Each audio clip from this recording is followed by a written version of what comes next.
I'm joined today by Fiona Roberts, who until recently was Finance Transformation Director at the TalkTalk Group. Fiona, thanks for joining. Would you like to just start things off by telling us what you've been doing for the last 10 years? Yeah, thank you for having me here today. So the past 10 years, they've seemed to have flown by. And over that time, I've done a range of different roles within the TalkTalk Group, from commercial finance roles to leading the finance operations team, and also setting up and managing the revenue and margin assurance team. And then most recently, until leaving the business, I was the finance transformation director. And that really came about through the acquisitive nature of the business. It's a complex, fast-paced environment, changing stakeholder needs, and really having a look at how we address the aging systems. And that meant that the business needed to really face into its finance transformation. Right, great. And any highlights, a couple of highlights over the last period? Oh, absolutely. I don't think you can go through 10 years without some highlights. I think for me, the setting up of the revenue and margin assurance team, really bringing a team of people together with a shared vision, seeing the high cohesiveness of how that team operated and the big financial results it used to produce. And then not forgetting the finance transformation itself. I think the real highlight for me, it was going live with the system on the 1st of March, year-end date, despite a number of challenges that we encountered along the way. Not least operational demerger just before we're due to go live, and all the extra activities that could easily have derailed us. Now, Fiona, I think it's fair to call you a transformation guru. So for people listening, what does a finance transformation actually mean in really basic terms? Well, in really basic terms, it's really about overhauling your finance operations. That might mean one of two things, or maybe both of them simultaneously. It might be about looking at the efficiency, the agility, or maybe even the data-driven elements of your finance function. Or it might be looking at how your finance function really leans into those strategic drivers of the business and how it supports it to deliver results. But what does that really mean in practice? It means that you're probably going to be looking at your processes, your systems and your organisational design, with ultimately trying to achieve the goals of either better efficiency and agility. Might be about really increasing the value add that your team can bring so that you can make better, quicker decisions that drive value. And it hopefully will also drive the compliance and the risk management of your finance function in the business. Ultimately, it's about better financial performance, whether that's about growing the top line or it's about better cost management. Okay, great. So I suppose what a lot of people will be wondering then as they're setting up their finance transformation is where do a lot of them go wrong? Well, there's probably three critical stages of your programme itself. There's the initiation phase. That's before anything really happens. That's just getting the process kicked off. You have the design and development phases, which is the actual build of your programme, the delivery of the programme itself. And then you have your go live and post go live phase, which is once everything's been delivered, that adoption and restabilisation of your business.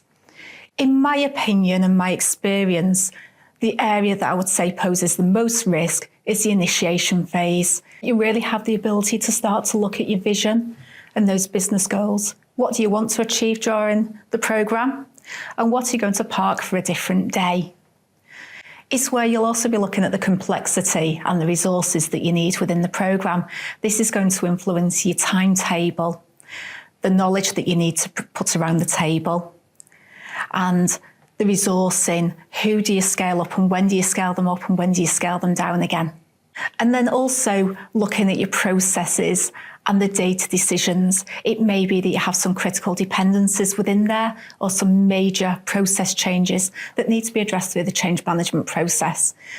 So if you consider these factors up front, it means that when you move into your delivery phases and your post-go-live phases, you're much more likely to have dealt with your critical dependencies that will prevent scope creep, give you resilience if anything changes, and also means that you consider things such as your change management. So what's the training needs, what are going to be the hypercare needs, and the things that drive the best adoption and delivery of the business benefits. So you don't think there's any issue taking a bit longer to plan? No, I think it's really essential to make sure you plan. It's during that planning phase that you're going to also understand the costs of the programme. Actually, is it affordable, and actually can you see it through from beginning to end? So if you don't put adequate planning into the front end, you're much more likely to have destabilising curveballs during the journey. Right. Okay, so the $1 million question, and it's not loaded, it's just to find out what your thoughts on it really. What do you think is more important, systems or people? They're obviously both critical. You can't deliver one without the other within finance transformation. But in my opinion, the systems are inevitable. If you're going out to do a system replacement and you don't deliver the system, everyone's going to notice. And actually, you're probably buying a system that's been built by a big, large corporation. It's tried and tested in other organisations, and it's ultimately going to happen. So it's quite difficult to overlook that. So for me, I would go with people. You need to have a more conscious awareness of the people on that journey. Because if you don't have the hearts and minds of the people, it's much more likely that your programme isn't going to be successful. They're going to be the people putting into the design decisions. They're going to be the people who will disengage if you get it wrong, maybe increasing staff turnover and having other unforeseen consequences. And it also means that if you don't invest in your people, it's very unlikely that you're going to get the efficiencies and the insights and those strategic decisions that you want to get out of your transformation. So if you can really put a big pair of hands around your people and take them on that journey, you're much more likely to have that adoption within it and to make sure that your business goes forwards and not backwards. I'm sure people listening will be heartened by the fact they're more important than systems. Fiona, thanks for that. So do you mind sharing an example of a transformation that looked a bit chaotic at the start or during it, but ended up all right? Yeah, so I think the big thing about transformation is probably everyone's transformation looks chaotic at the start. You're not going to be going through something called transformation and something so big if there's not some big challenges there to be addressed. But I think for me, it was when I started my transformation journey, it was working in a business that for the preceding 3 years, it had started its journey during COVID. So that stalled the timings a bit. And then we came out and then we had to put change in with more remote working. So not having that constant contact with people. We'd acquired 4 businesses in those preceding 3 years. So our business was getting more manual and more labour intensive. We changed the accounting year ends, so actually looking at the outputs of the business and the comparatives were becoming more complex. And we'd also delisted from the stock exchange. So what that really meant for us was the fact that we were working with less capacity to try to do some really big change at the same time as delivering our day jobs. And also our systems were aging, that's why they needed replacing. As a consequence of that, they were quite rigid in terms of how we were operating them. For me, it was really about using those early days to really assess what we needed as a business, what problems we were trying to address, whose help did we need within the business to address those problems.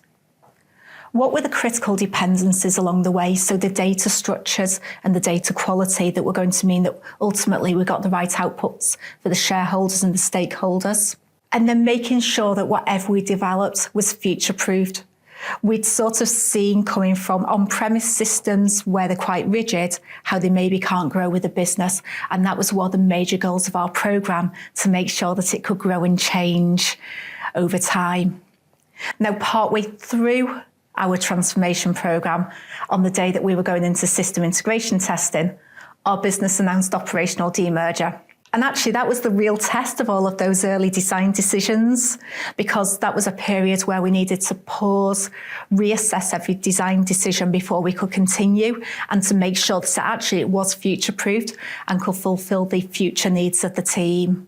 And actually that proved really the concept that the structures were put in place and the data were going to hold true into the future developments of the systems and the transformation.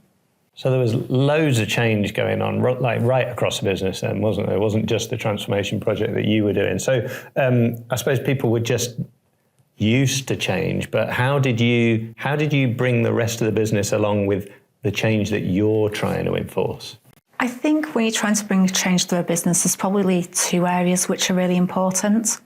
The first one is involving people and involving them early on so that they're part of the journey. And the second one is about understanding what's your problem may not be their problem. So actually understanding why they'd want to go through this journey with you and what's in it for them. So there's probably three key tactics that you can really look at in terms of trying to keep people engaged with that change. The first one is making sure that you have a clear vision and that each part of that vision is related to the individuals that you're talking to within that moment. That brings you nicely through into the second part, which is your engagement strategy. Who do you need to involve? When do you need to involve them? Why do they want to get involved with you, and how are you going to communicate with them? Then the third one is the role that they're going to play throughout that journey.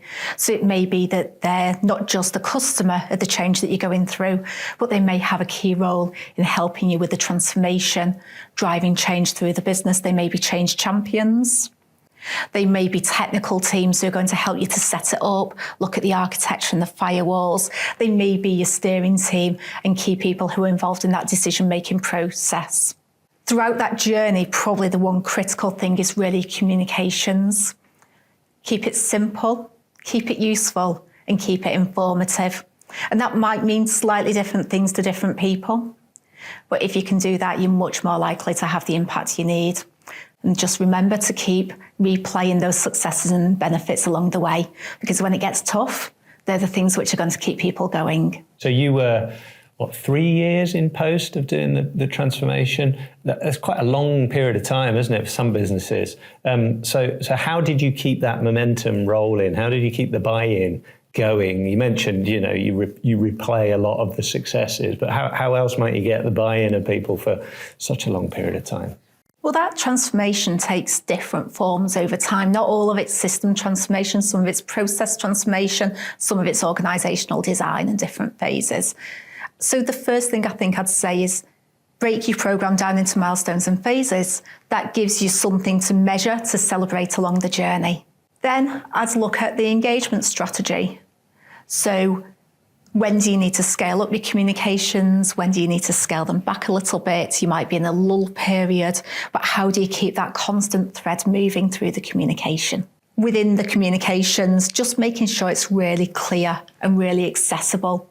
At times during long transformation, you're going to get a change of people and staff turnover. Remembering to bring those people up to speed with the same messaging, as well as constantly re-engaging with the people who already work within the organisation.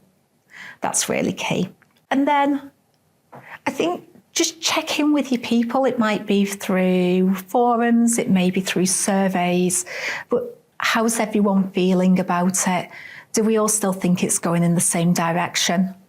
And that means listening and being open to adaptation and maybe a little bit of rework and replay if necessary. Yeah, so you've talked about loads of buy-in there and ongoing communication with people.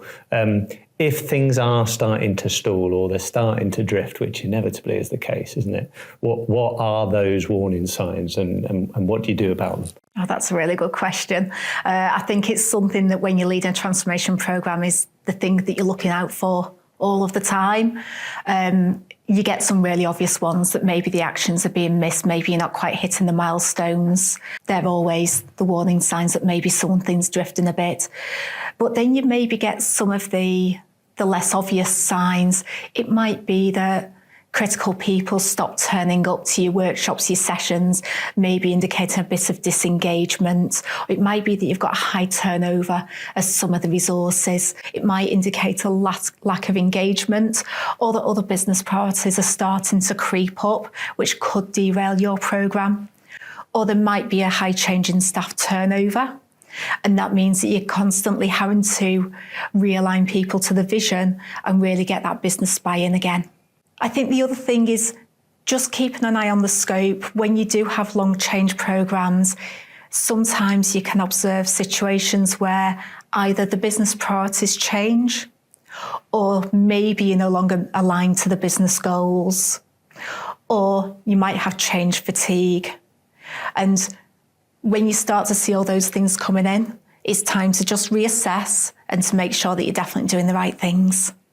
So transformation's it's a big undertaking, isn't it? And a lot of the things you've talked about there is around leadership and how you engage with people, how you bring them along. I love the term change fatigue. I'm going to use that. But if you're looking for someone then to lead a transformation for you, what sort of things do you think you need to be looking for, and what would tell you, yes, they're ready to do this? Ultimately, if I was looking for someone to lead my change, I'd be looking for two things. Can they make things happen? And do they make my life easy? And therefore, it probably, as much as anything, comes down to the soft skills. So is that person able to articulate our vision for success? Are they able to engage with stakeholders across the business? Sometimes they're going to be going to the leadership teams. They just care about delivery. They want it short, snappy, punchy. And sometimes you're going to be going all the way through to every single level of the organisation where they need a different communication style, a different level of understanding. I'd also be looking for someone who can understand the business. And I don't just mean someone who knows what the business does, but actually someone who can navigate the business and knows how things happen within the culture of the business. So actually, how do the people engage, and how can you actually make change happen within that organisation? And as someone leading finance transformation, your job is about handling the problems. You're there to unlock the problems for the business. So really, I'd be looking for people who demonstrate resilience and real critical thinking to overcome those problems. That's sat alongside a handful of more technical skills. Just the breadth of experience that you need will change on a daily basis, from looking at your finances, your change management, managing your suppliers, all the way through to making some of those critical design decisions and making sure that you're on track for delivery. So you've appointed somebody lead your transformation project, who've done an amazing job, happens to be Fiona Roberts, probably. What does success look like then at the end of a transformation project? When does it end, and when do we go, great, done? Well, it's defined from the outset. So did you land it on time and within budget? Did you realise the benefits that you set out to realise? And actually, do you have good adoption and good advocacy from the business and from the teams who are impacted by that change? For me, I'd really be looking at the pace of restabilising the business and how quickly can you really sort of get up and running again as quickly as possible.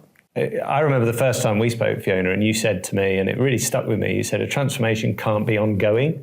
It needs to end. And I sort of challenged that in my mind, but do you want to expand on that a little bit? Yeah, absolutely.